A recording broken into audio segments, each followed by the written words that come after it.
This is me, Matt. I know this channel hasn't been the most active of late, but I've thought of a couple ideas on how to kind of change up my video content and do something that's more interactive and engaging.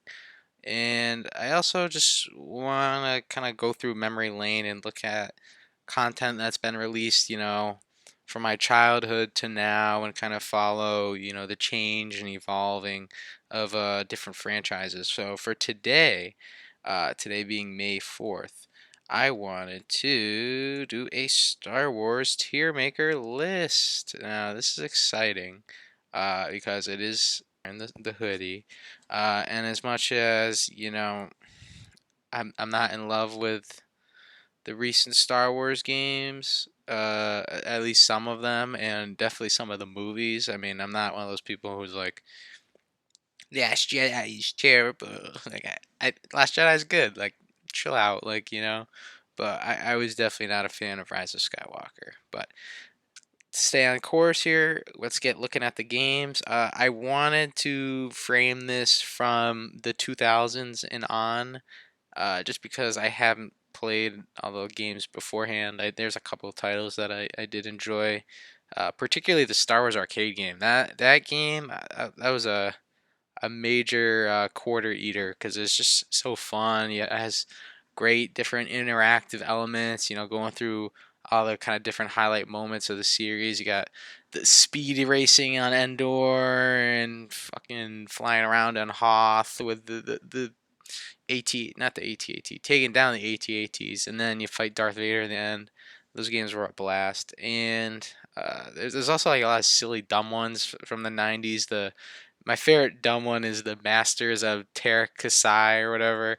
Is that like to make like Mortal Kombat Star Wars game? And the fact they call it the combat style Terra Kasai, which is something that's been never mentioned again in Star Wars except for like one bizarre mention. But I don't have these pictures listed in any chronological order, so I'll just take them one game at a time. And there will be some games that I haven't played, so I have the non applicable category for that. And I also will leave a link for this tier list if you want to make your own version. Feel free to share it. Would love seeing different opinions and takes and having a little discourse over something.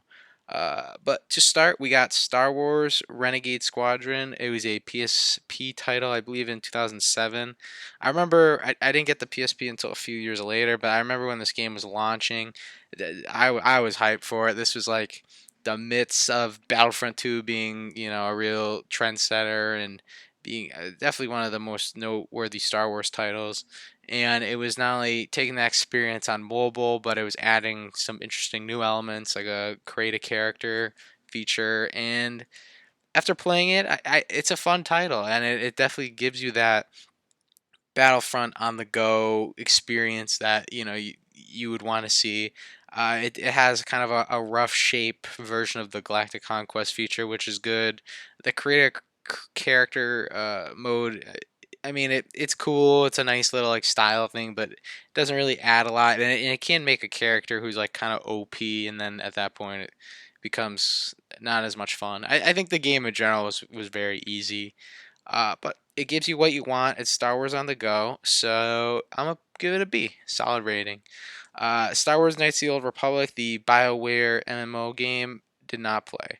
Uh, it did look interesting. I'm a fan of, I will talk later about the other Star Wars MMO title. But to me, it's just MMOs. Like, I have to be all in to really invest on something. In that game, I was just like, it looks okay. And it didn't end up having the lifespan that I think BioWare ultimately envisioned it having.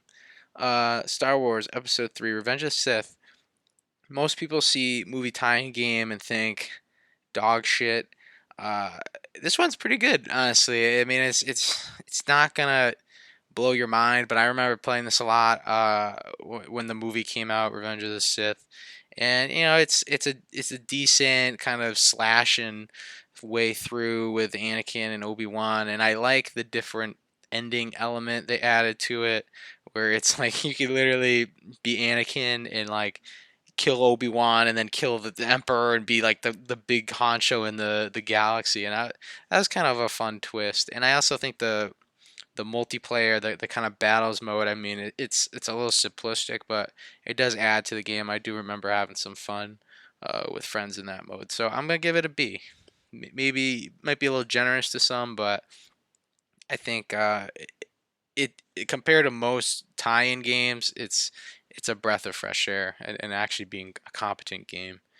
Star Wars Galaxies, I didn't like play this game as much as probably a lot like a Star Wars PC game bundle. It came with I think it was like a 2 month free trial or 3 months or something, and I played it.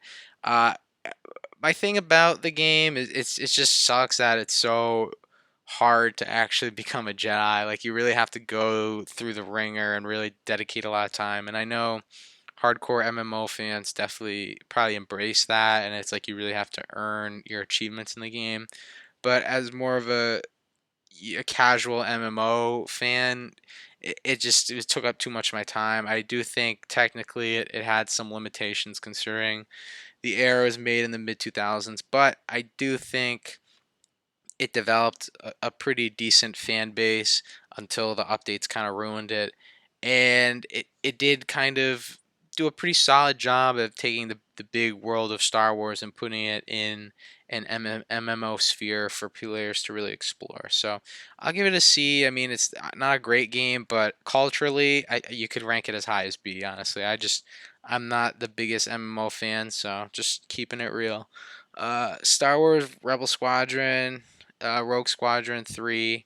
Uh, these games are all good. I mean, I'm pretty much gonna have the same thing to say about the Rogue Squadron series. I think the first one came out in the 90s, so that one's not here, but I believe the second one should be. Did I include it? Yes, I did. So I'm gonna give that a B too. Um, they're fun, kind of like Star Fox, Aerial. Not simulators per se, more of kind of like an arcadey approach. But I do think they take advantage of the Star Wars world quite nicely. And I also think it's just cool to really get the different missions. I think Rogue Squadron 3 particularly did a good job of diversifying, what it means to be a pilot. You're in the ground vehicles at times. They had these kind of awkward land missions that weren't great because the camera was like it's like a bird's eye view, so you really don't like get a full experience of everything. But I give them a lot of credit for at least trying. And yeah, they're solid titles. I think some people might even have them on the A or S tier, but for me, solid B. Uh, speaking of a lot of B's today, Galactic Battlegrounds. Now, I know what some people are probably going to say. It's an Age of Empire with the Star Wars skin. Yeah, but guess what? Age of Empire is a good game, and so is Galactic Battlegrounds. It delivers a pretty good amount of content, especially with the expansion pack, the clone campaign. There's like a total of 8 campaigns, and you get to play as all the factions from Naboo to the Gungans, Trade Federation. So it gives you a good amount of the Star Wars universe and a good amount of challenge too, because I think the different spheres all have their own difficulty level. So like I think Naboo is like the beginner training levels, and then I think maybe like the Empire and the Gungans are like the hardest or something. But it's a good elevation of difficulty, and I also like just playing like create a simulator where you can just make your own game, put all the parties in there, and just have this big galactic war. And yeah, it's a fun game for that.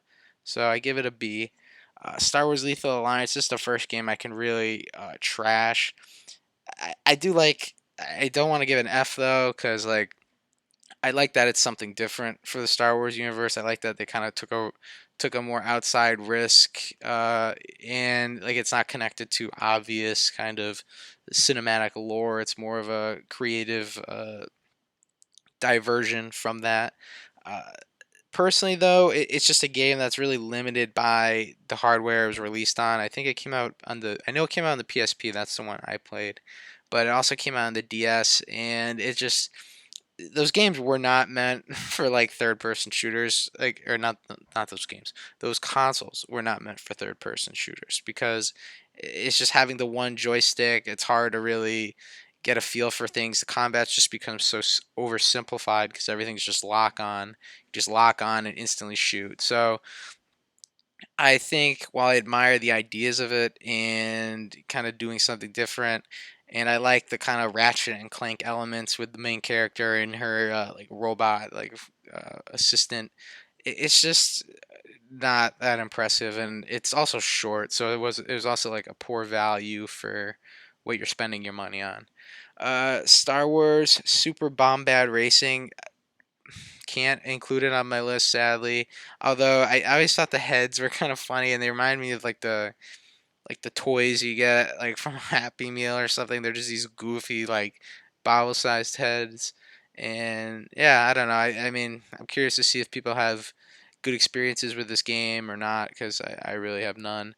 And Star Wars Starfighter, I'm gonna give this a C compared to the Rogue Squadron games because it is a similar experience, but it's just not as good or as adept at those games. I think it came out maybe 2 or 3 years before, so they didn't have time to really, you know, embrace the new tech with the Xbox and the GameCube and stuff like that. So it is slightly more limited, and I just think not as memorable as the other pilot titles. So I give it a C. Star Wars Racer Revenge. Sadly, a non-applicable again. This did get a release on the PS4, or I think it's going to at least soon. And when that happens, I'll definitely give it some run. And the pod racing in Phantom Menace, it was dope. Like, come on, it's not I get not liking the movie or liking it, but it was a cool set piece, and it'll be fun to kind of experience that in a game. Now you see me kind of gently move up to show the full tier ranking here because we have our first S title. Dun, dun, dun, dun. Star Wars Battlefront 2. Uh, this is the ultimate Star Wars game. Besides maybe one other game that I'll put in that tier. I won't spoil it yet though. It has great, meshing of the battlefield kind of combat with like a third person shooter and the team dynamics. And it's also just fun. It lets you kind of play through all the different kind of Star Wars scenarios you could imagine. The galactic conquest feature in this game is really well fleshed out, especially compared to the first Star Wars Battlefront, which we'll get to in a bit, but I think this game really took what the first game did well and added upon it. You have the space battles, you have the heroes and villains that you can actually play as, and you also can play the heroes versus villains mode, which is a blast, being like Obi-Wan fighting Darth Vader and General Grievous at the same time. This game is a blast. I mean, it might not be like the technically most advanced game in the world, but I think it's a great use of the Star Wars brand. And yeah, it's just, like it's pretty straightforward and simple, but I think that's why it's fun. Like it's a game you kind of anyone can kind of pick up and have a good time with. So yeah, S tier for me. I'm sure a lot of Star Wars fans will agree because I definitely think it's regarded universally as the best Star Wars Battlefront game. I'm just noticing here I did not have Battlefront 2 on my picture thing, but I will talk about it. Star Wars, Clone Wars, Republic Heroes. Didn't play. I heard it sucked though, so I'm kind of why I didn't play. Star Wars Force Unleashed. I'm giving it a B.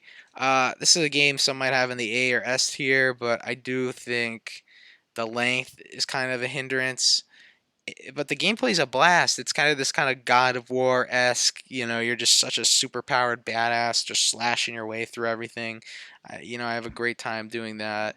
And it's another game, kind of like Battlefront, where it's a great use of the Star Wars lore. It's kind of telling its own story with Starkiller as being Darth Vader's Padawan and hunting down the last Jedi's. Like, there's some fun stuff in here.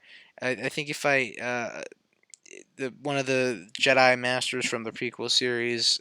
I won't spoil who, but yeah, it's a really strong title, and I think a lot of people will have a great time with it. If they revisit it. I know if you have PS Now, It is on PS Now along with Force Unleashed 2. So if you're looking to catch up with it, I highly recommend it. It's a fun time for sure. Empire at War, another B title. This game, it's kind of a similar to Galactic Battlegrounds with its RTS approach, but I think this game does a lot more with like kind of the galactic conquest concept that was in Battlefront 2 and kind of bringing it over here where you're fighting through the different planets. My only issue with it is the focus on it just being the Empire and the Rebels. Like I remember as a kid, like really liking it and playing it a lot, but the limitations of just having those two sides compared to say having the whole prequel series included and having those different factions like Galactic Battlegrounds, I think is slightly a limiting factor, but I think this game is able to accomplish more in narrative and as a gameplay experience. So I do give it points for that.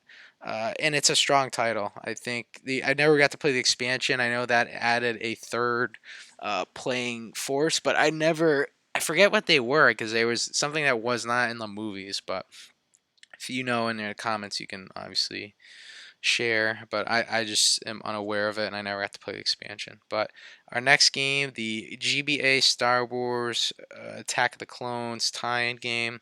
You'd think this would be an NA, but nope. I played this game and it's dog shit. I think the GBA is just hard to put a really good Star Wars game on it because you're just limited so much by what you can do with the tech and just how interesting you can make the gameplay loop. And this game's just kind of a simplistic side scroller, and it was also ridiculously hard. I don't know if other people had this experience with it. I definitely did as a kid, where it's just like annoying how like you'd fight people on these different elevation planes and it was hard to really like keep up with. But maybe I'm just a noob, or maybe young Matt was just a noob, but still not a fan of it in the slightest. It's just a lazy tie-in game. Speaking of lazy, this one might upset some people. It might not, but I'm giving Star Wars Battlefront 1 a D. It, you had all the resources to make a great game. Yeah, you have Dice, who has done a consistently pretty good job with Battlefield, aside from Battlefield 4's glitchy launch. So you have a really experienced company behind it.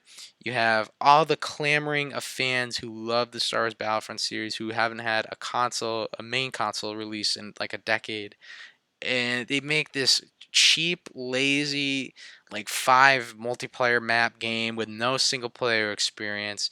And it's one of those games where you play it for 2 hours and it's like, okay, what's next? And it's like, no, that's the game. Like it's just the same repetitive loop, and it is a big disappointment, honestly. I thankfully didn't buy it. I just remember renting it, and I remember even after my renting experience with it, I was like, all right, I'm done with this. I'm moving on.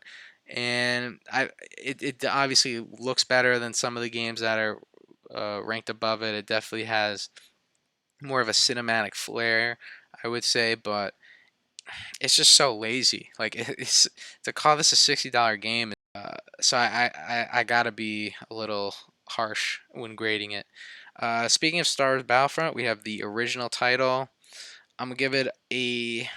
It's definitely in the B and C tier, but I think I'm gonna give it a B because I do like the maps in it, and I also think while Star Wars Battlefront 2 obviously improved upon it, it did offer as the first foray in the series a pretty decent foundation to be built upon.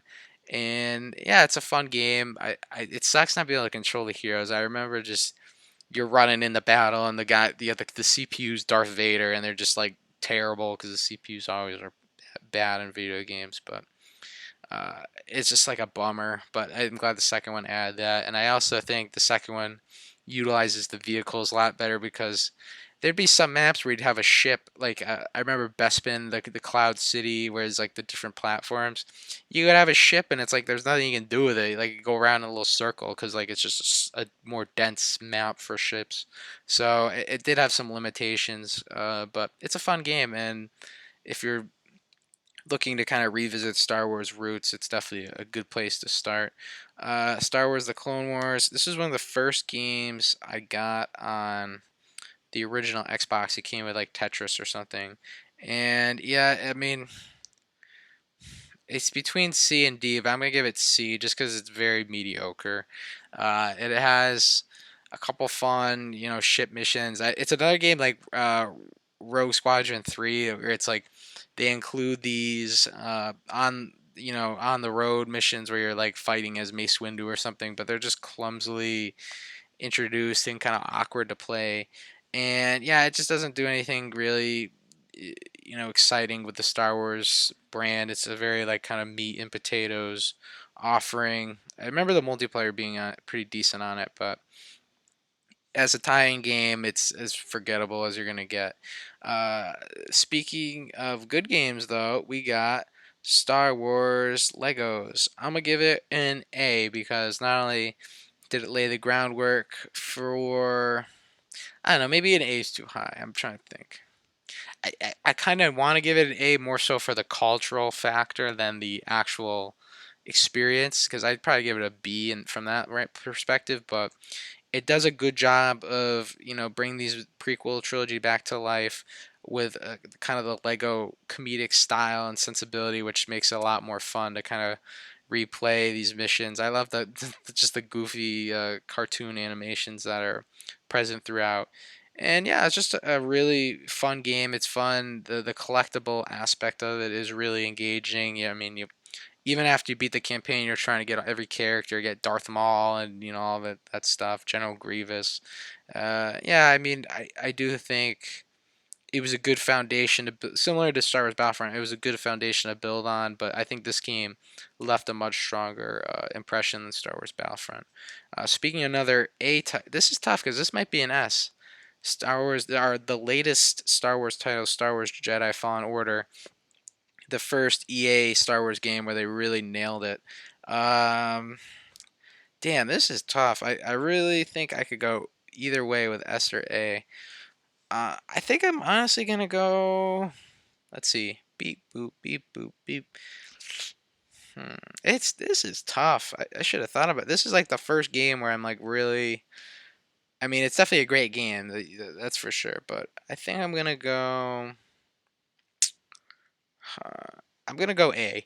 I do think some of it is like kind of a game that's derivative of a lot of other games. Think Uncharted's kind of platforming and puzzle mechanics mixed with the combat of Dark Souls, but they kind of tuned down to an easier difficulty. So it is this kind of mishmash of other games, and I do think the story was good, but maybe could have been a little longer, maybe, but maybe a little more, few more planets would have been cool because there is some backtracking aspects to it. But as a Star Wars title, again, like I mentioned a lot with Force Unleashed and even Lethal Assault, which is bad, but they do an interesting job of expanding on the cinematic universe in the Star Wars movies.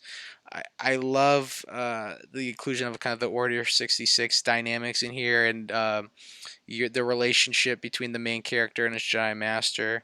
It was like actually very engaging, and the flashback aspects of the game are honestly some of the strongest and most visceral kind of cutscenes you would see in a game last year. I think it's a great mesh of story and gameplay, and yeah, it's like EA actually did something kind of interesting, creative with Star Wars for once, so that was exciting. I know the developers behind Apex Legends are the ones who created this, so they did a great job, and they're definitely a great studio.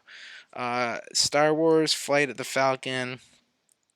I'm gonna give it a D. I mean, it's not a terrible game, but again, another GBA title where it's a pretty repetitive gaming loop that might keep you engaged for like 20 minutes, but after that, you're like, all right, on to the next thing. So that's kind of my piece on that game. Probably a pretty controversial title coming up right now: Star Wars Force Unleashed 2. Uh, I don't know. As a $60 game, I think I would give it a D. But if you're just playing it now, I'd give it a C.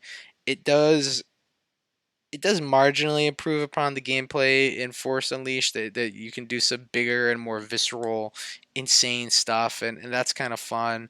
But the campaign is like laughably short. It's like 4.5 hours. It's like they made this game in like a month or something. I don't understand how you make a single player only game that's so short. And the DLC is kind of fun, but again, why not include that in the actual game? Like why make you people pay more when you're already paying $60 for a 4 hour experience? And the story just wasn't as good. The ending was kind of whether you go good or bad, it was kind of forgettable and stupid. And yeah, it just didn't have the creativity of Force Unleashed, which I thought really Star Wars lore and mythos in interesting ways. I just think it was a sequel that it didn't really, aside from the, like I said, marginal gameplay improvements, didn't do anything to improve upon its predecessor, and if anything, offered a worse experience. So I'm giving it a C. And next up, we have Star Wars Elite Squadron, another PSP Star Wars Battlefront title. This one is pretty decent. I mean, if you're not aware, it was basically a lot of the scrapped ideas for Star Wars Battlefront 3, the game Pandemic was making, the developers behind the original two. So it does have these interesting elements, like you can travel between land and space and stuff like that. I do think it's a slight downgrade from Renegade Squadron, though, even with the different kind of creative elements. It does try to push the boundaries of the PS Vita hardware maybe a bit too much. And I also thought the campaign in this one was not as engaging as Renegade Squadron. And I wish it did more to improve upon the Galactic Conquest mode. It just was kind of more limited, but I think like similar to Renegade Squadron, which I prefer slightly more. It's Battlefront on the go, which is definitely a nice thing to have, and why I put it in the C tier, which is like games that are like playable, but nothing like you would really want to must buy or anything. Star Wars Lego Force Unleashed didn't play. Sorry. Oh no, Force Awakens. Why am I calling it Force Unleashed? Yeah, I mean, it's not that I dislike the Lego titles. It's just I don't know. It's just based on the one movie. That aspect of it didn't really excite me. I am kind of interested to play the Rise of the Skywalker collection, which will be all 9 movies in one game. Like that seems like more of an experience I would embrace. Star Wars Jedi Knight Jedi Academy, an A title. This recently got a re-release on the PS4, which is very exciting. I think the Nintendo Switch as well. And yeah, this game, I don't think the single player experience is as strong as the next game we'll be talking about and its follow up in the Jedi Knight series. They do get kind of repetitive, but it is a lot of fun where you get to make your own character and go to all these different planets and kind of incrementally increase your powers and go from Padawan to like a pretty badass Jedi. And I also like the mixture of light and dark powers that you could have Force Heal and Force Lightning at the same time, stuff like that. It was cool and there was a lot of creative elements to it. The multiplayer is solid. I mean, I will say for the next game we're talking about, I'll just mention it now. Star Wars Jedi Knights Outcast 2, which also got a re-release recently. That's an S tier game in my book. The campaign, it is definitely challenging. I remember playing. I think I played it on like Jedi Knight, not Jedi Master, but some missions were definitely a pain in the butt.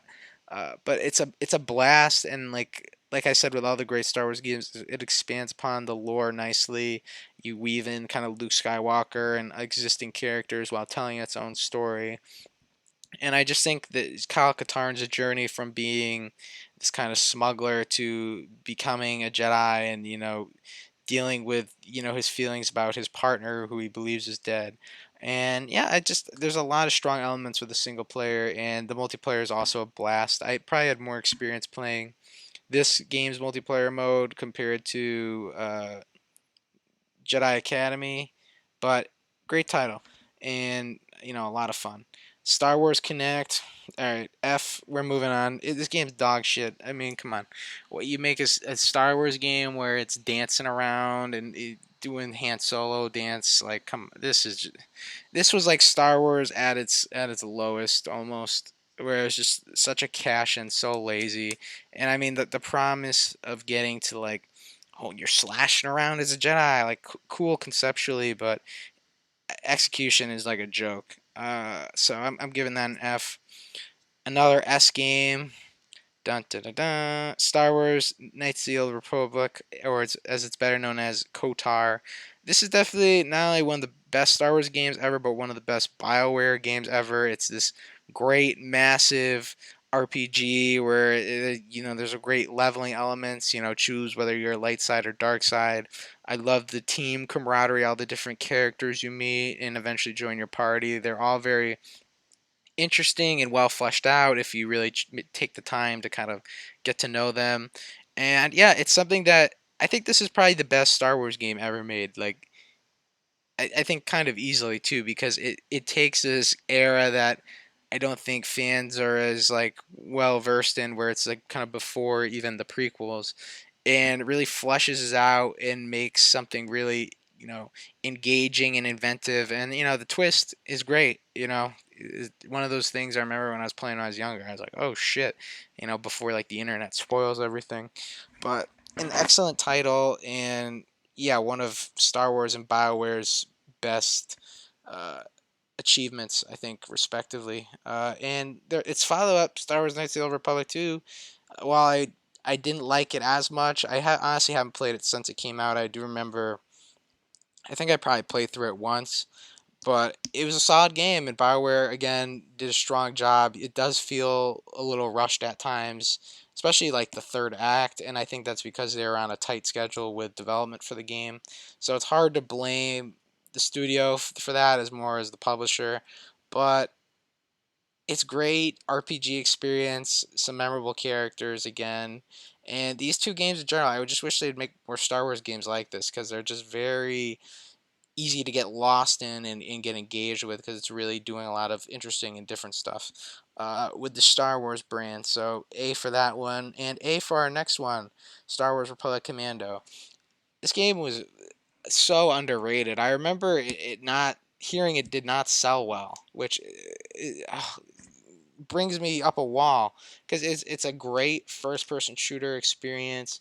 The team dynamic, it's kind of like a Tom Clancy game, but in Star Wars, where you're really like the leader of your squadron, and you're kind of infiltrating through these different enemy areas while kind of controlling your team and giving them different roles.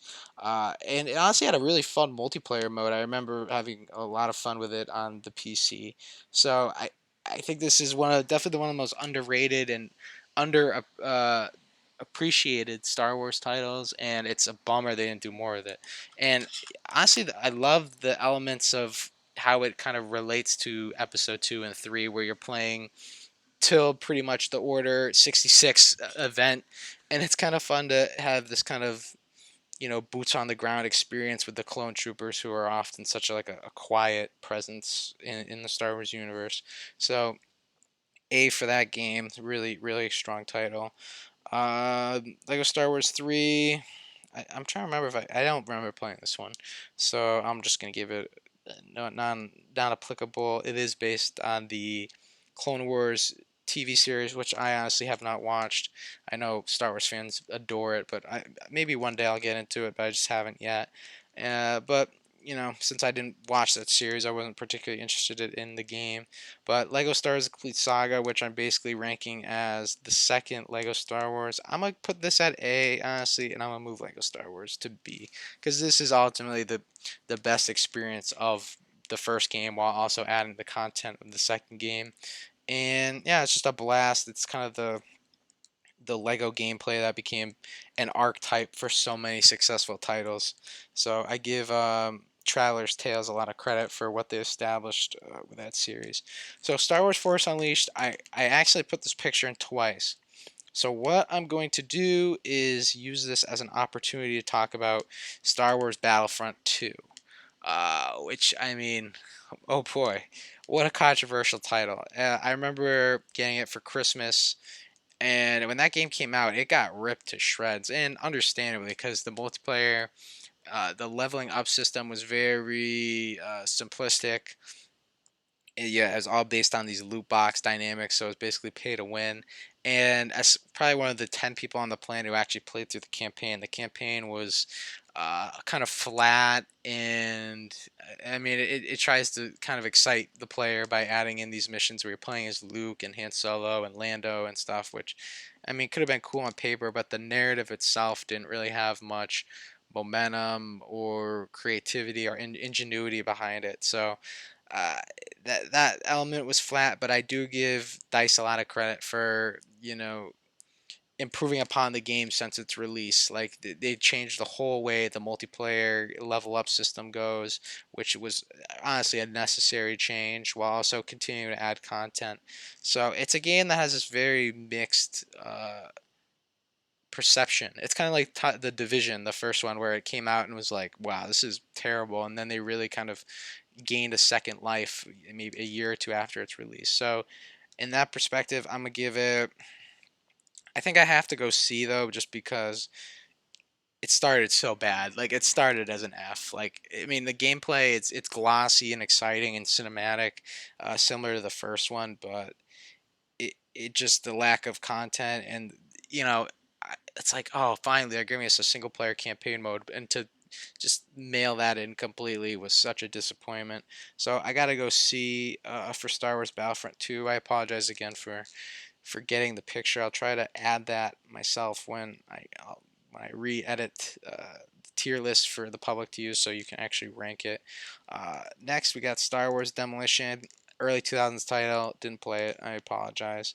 Uh, on to Star Wars The Bounty Hunter. This is a tough one because I think it does have its fans. I'm just not a huge fan of it. I always thought the gameplay, even when I bought it, I think I bought it for the GameCube, was a little clunky. It is exciting to play as a bounty hunter, and you can always like pick up these kind of side mission contracts, which was fun, and you get dead alive. So I do think it does a lot of interesting things that I wish other Star.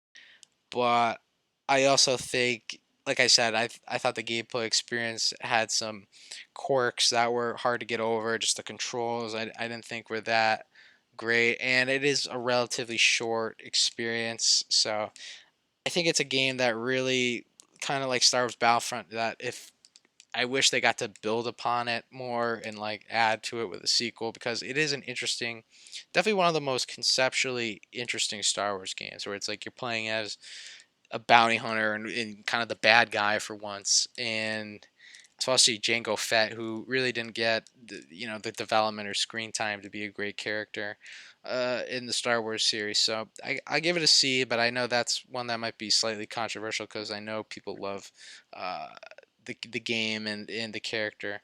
Jedi Starfighter, again, kind of like I said with the first one. I just like the Rogue Squadron games better. Like if these all came around the same time, and I just thought the Rogue Squadron games were an improved experience based on compared to the Starfighter games. This is another game that also got re-released on the PS4 recently, and that's kind of how I had my first introduction with it. And I also think the Rogue Squadron games also just aged better. It is definitely, I mean, not that I'm looking for good graphics or anything in an old title, but the gameplay experience itself just was marginal, I thought. So I'm gonna give it a C. And then the last game, Star Wars Obi-Wan. This was a weird game. I mean, I have this for the original Xbox, and it's another game where Star Wars Bounty Hunter, exciting, but honestly, I'm between C and D, but I think maybe my nostalgia will drift it into C. Yeah, I think I'm gonna go C, just because it does have like I said, the cool concept. I did like how you use the lightsaber with the right stick and you move with the left, so it's this kind of different lightsaber technique, and you could do these kind of just very free flowing moves. It was a little clunky at times. Uh, one of the things about this game that was really clunky was the jumping. Oh my god, the jumping was terrible. Like you would just miss everything by a mile, and you could jump like over a building. You could jump super high with your force jump and stuff, but it just never took advantage of you know what it was trying to do, and especially as an Obi-Wan game, like few characters in the Star Wars lore are as beloved as Obi-Wan. So disappointing that they didn't offer a better game with this, but still an okay title. Definitely Star Wars Bounty Hunter is better. But that is my ranking of these Star Wars games. Dun, dun, dun, dun, dun, dun, dun, dun, dun. I thank you for tuning in. I hope to do more kind of tier listing rankings soon. I do think it's a fun way to kind of have a conversation about different titles, especially kind of like I said in the beginning of the video, the kind of evolution of where a gaming franchise goes. In the Star Wars case, it's mostly been a de-evolution aside from Fallen Order, because it seems like Star Wars games have gotten more simplistic and just not as good. Like both Battlefront games were kind of disappointments. But I thank you for watching. Comment below if you have any inclusions, anything I missed, anything you want to see me do a tier ranking of. I'm open for anything. So thanks for watching. Appreciate it. And may the fourth be with you.